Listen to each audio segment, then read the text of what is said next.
Hey everyone, today we're going to be doing a video talking to you about a firearm that I know we are all familiar with, at least in movies and films and whatever video games, but maybe not one that everyone has some direct experience with. And so hopefully today I'm going to be talking to you about the pros and cons of the always iconic Walther PPK.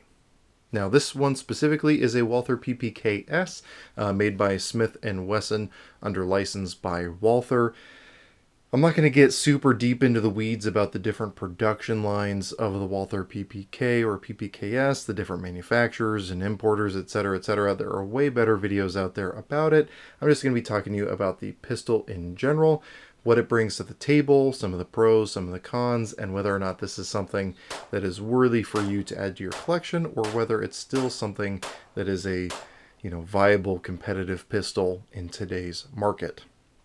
So for those of you who have been living under a rock and never seen a James Bond film, the Walther PPK is a subcompact pistol, single stack, that has been chambered at least in 32 ACP originally, 380 ACP, as well as 22 long rifle. Now, this is, as the name would imply, with the PPK, a smaller version of the Walther PP, which, as I understand it, was a popular law enforcement pistol in Germany, and they wanted something a little bit more compact for some people to be able to conceal better, and hence the Walther PPK, K being Kurz, German for short, at least as I understand it. I only speak a couple sentences in German, so I'm not going to claim to be a language expert in this area.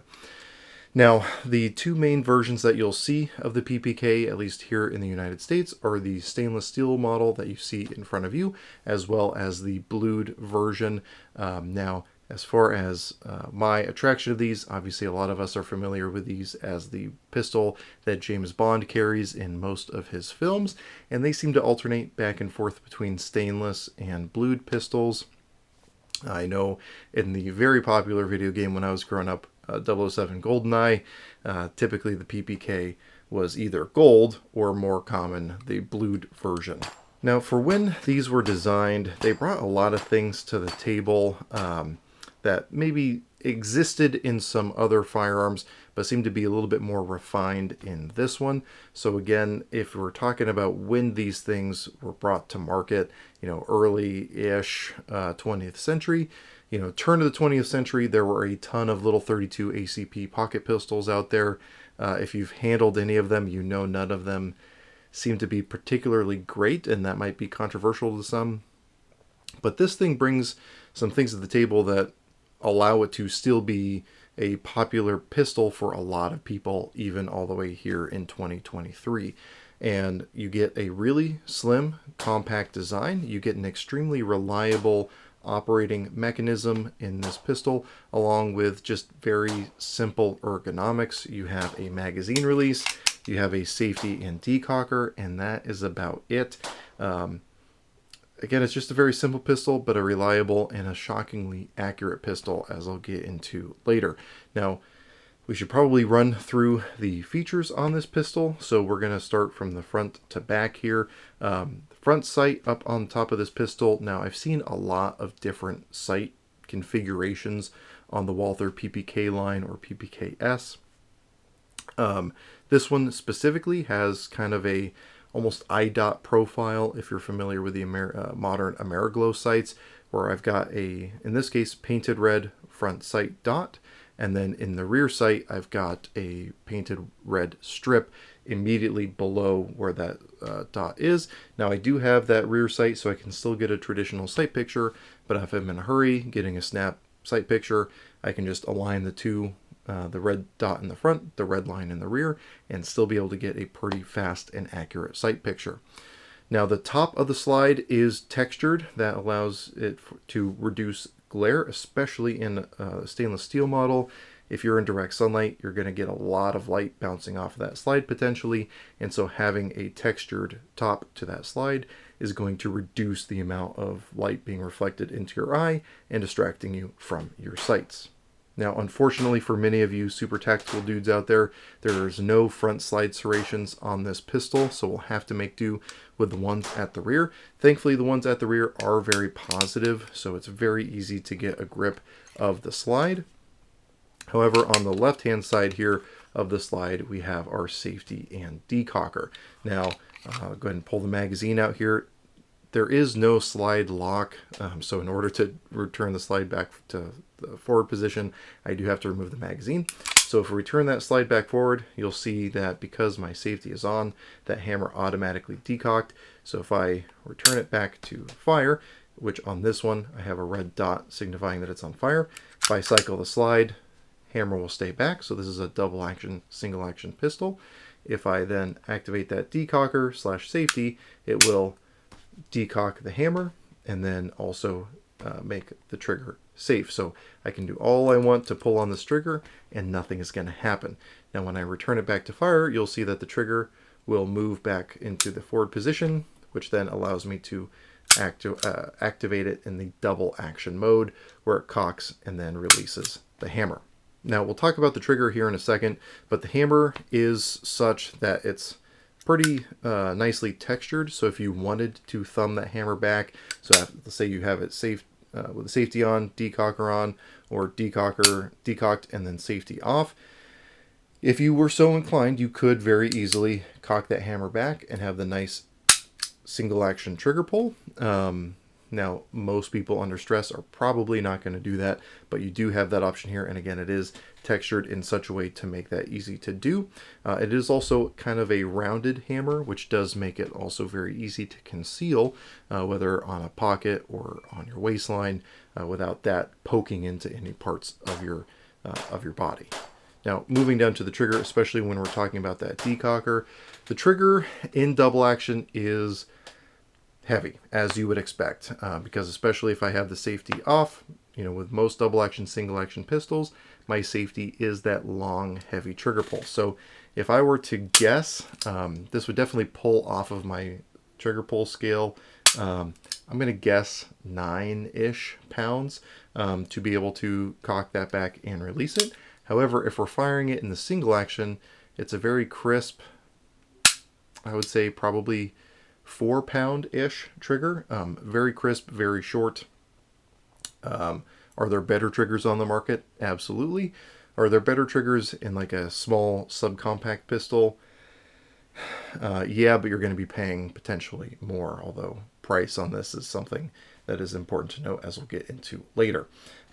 Now, even with that trigger pull being relatively heavy on that first trigger pull and relatively crisp on the subsequent trigger pulls, this is a very accurate pistol. Now, I think a lot of that comes down to the fixed barrel that you'll see more when we take this thing apart.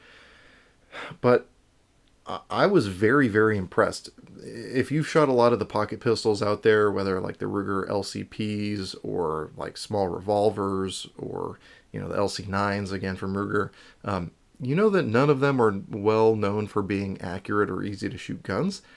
This one, however, is very, very accurate. I was making shots with this thing on targets, like silhouette-sized steel targets at 25 yards with pretty surprising consistency, at least to me. The first time I ever took one of these out to shoot. So that's not something that many people can say with their small pocket 380s. Now, one thing that aids in that is the weight of this pistol being a full metal pistol. This is relatively heavy, which does affect its ease of carrying, but again, it allows it to be a very accurate gun. Now, really the only other control that we need to talk about is the magazine release. Again, it's located almost in a place that we're familiar with modern pistols. It's a little bit higher up and a little bit further in than most of us are used to. So it is, at least for me with my Whopper Junior hands, a conscious effort to get up to that magazine release. But it works as advertised and does what it needs to do. Now, when it comes to disassembly, things get a little complicated. And I guess I should also mention before we get too far, again, to reiterate, there is no slide lock. So if I am handling the pistol and it's empty and the slide is locked open, really the only way for me to return that slide back forward is to remove the magazine or insert a loaded magazine, I suppose, and then rack that slide to return it back forward. So let's talk about the disassembly of this pistol. This is a relatively complicated process, and depending on your specific instance of this pistol, some make it a little bit easier, some make it a little bit more difficult, but basically, and again, this harkens back to a lot of the turn of the 20th century pistols with kind of the fixed barrel mechanism, you know, Makarovs and a lot of other guns. They all have a very similar disassembly process. So basically, I'm going to pull down on the trigger guard, and one little pro tip is you can usually kind of pull it to one side or the other, and you can get it to kind of stick off to one side. Sometimes they don't let you do that though, especially when they're brand new. So if you can't do that, it's going to be a little bit more complicated. But with that pulled off to the side, I can pull back on the slide, lift up, and then ease it back forward. And then the slide comes off. You can see that we have our fixed barrel there with the recoil spring surrounding that. So again, a very simple design, but that I think is one of the reasons with that fixed barrel that this thing is particularly accurate.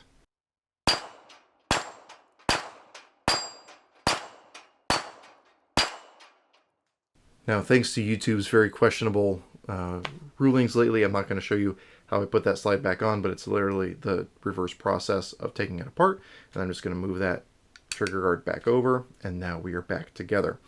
Very simple for field strip and maintenance. That's really about as far as you ever have to dig into it to clean. So really, really simple. Again, mine is pretty well used, so a little bit easier than some possibly, but overall not the most difficult pistol I've ever had to take apart.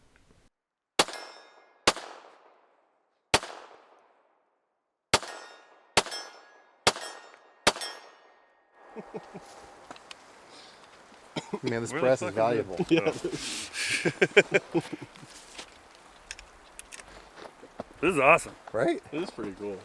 So I do want to spend some time talking about how this pistol came into my possession, because I think it's a good story to tell. I don't want to come across like bragging, but I want to give credit where credit's due, and share my appreciation for this. So first of all, originally this belonged to a regular customer at the store where I work. He actually has a YouTube channel here as well. Still pretty small, but he's super into like barbecue and smoking meats. I'm going to clear it with him beforehand if he's okay with it. I'll put a link to his channel up in the corner there. Still relatively small channel, so definitely get over there and give him some support if he allows it. But then he sold it to the store used, and then one of my patrons on Patreon actually picked up this pistol. Really, really awesome guy. He's also English, so it seemed appropriate for him to have a Walther PPK because of the, James Bond correlation there. And then, if I remember correctly, he wanted to get a non-Smith & Wesson version, and so he replaced his, and then he was going to sell his PPK, and then he asked me, hey, I was going to sell this, do you have a PPK? To which I said no, and he said, well, consider this a early wedding gift. This was relatively shortly before mine and my wife's wedding, and so he gifted this to me. I tried to compensate him, but he flat refused, and so this became mine. So I really want to thank Robert, again, one of my patrons, for gifting this pistol to the channel and allowing me to make this video for my subscribers, as well as just having a wonderful pistol like this to add to my collection. So with that being said, let's talk about what my actual experience has been with this from a shooter's perspective, as well as carrying this pistol on occasion. So again, when you are getting a pistol that has kind of this lore around it in of itself, especially you see that with guns from, again, film that have been very front and center, or, just kind of historically significant pistols. Some of them live up to the hype, some of them don't. This one, I think, is a little bit of a mixed bag. So This is a very slim and small gun, which makes it very easy to carry and conceal, which has definitely been nice. I have carried this concealed on occasion. The first opportunity was actually very shortly after I got this, was when the most recent James Bond film came out, so I did carry it concealed to that.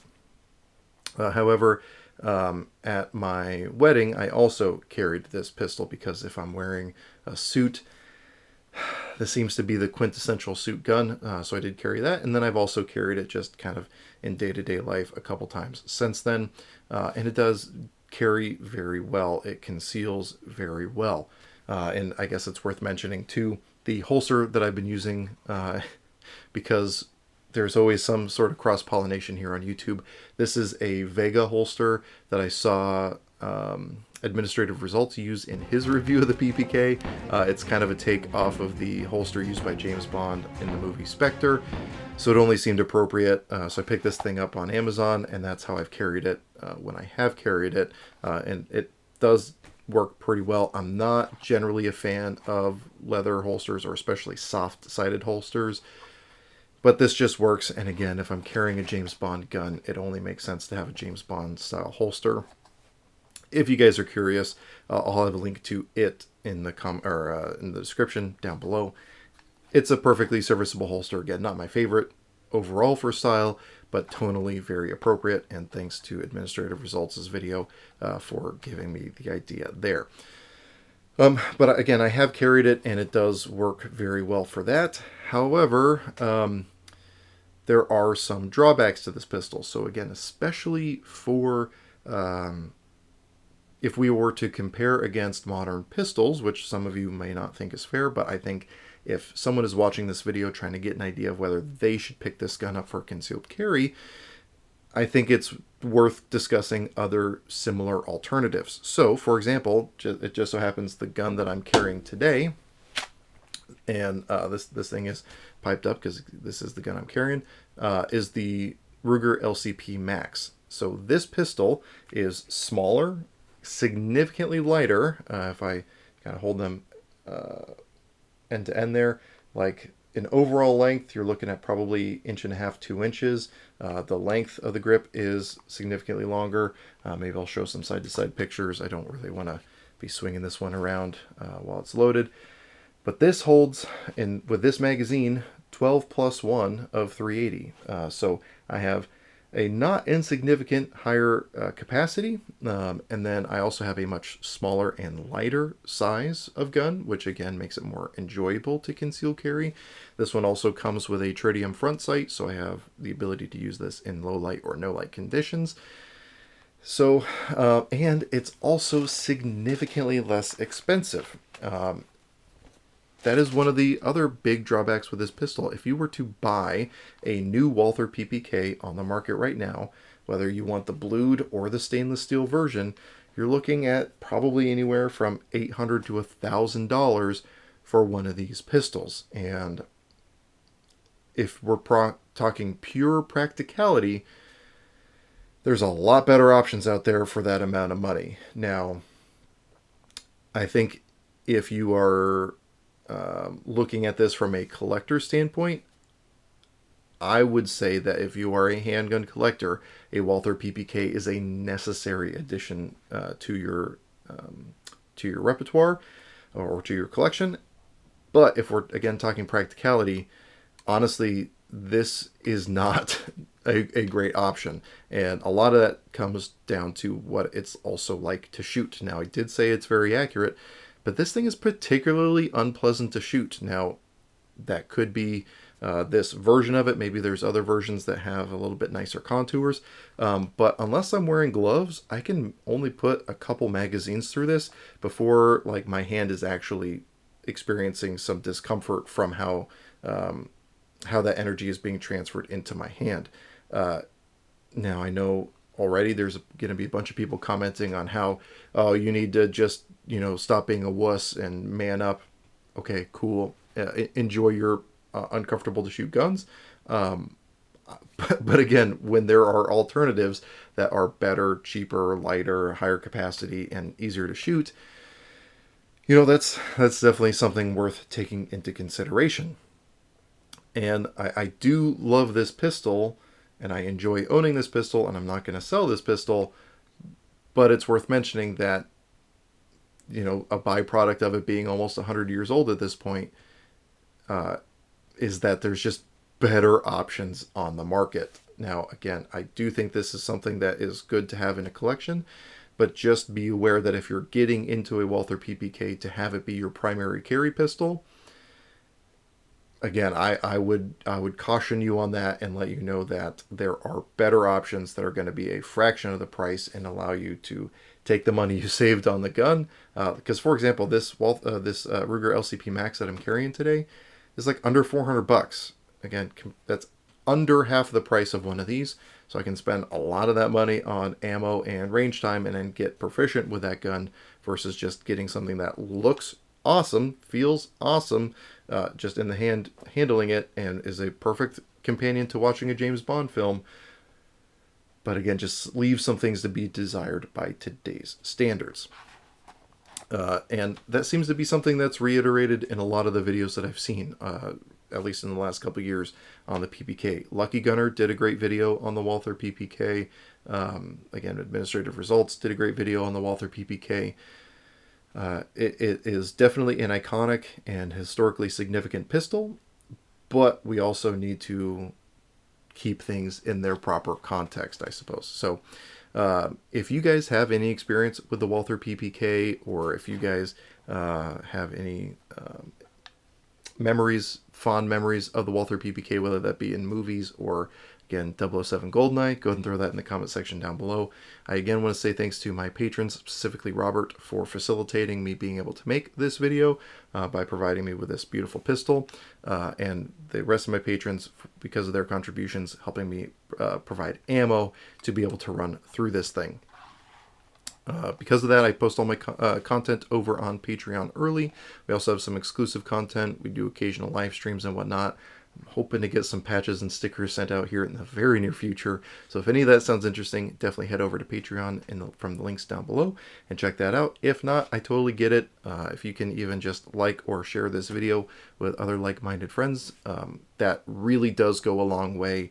I know everyone says that and probably doesn't articulate why, but when you are liking and commenting on videos, it bumps up that video's position in the algorithm and gets it in front of more people's eyes. So again, it does legitimately make a difference for what that is worth.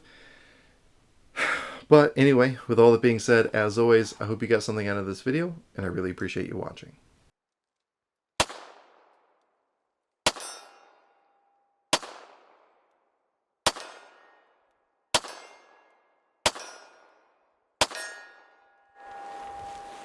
Yeah, that's not bad. Right?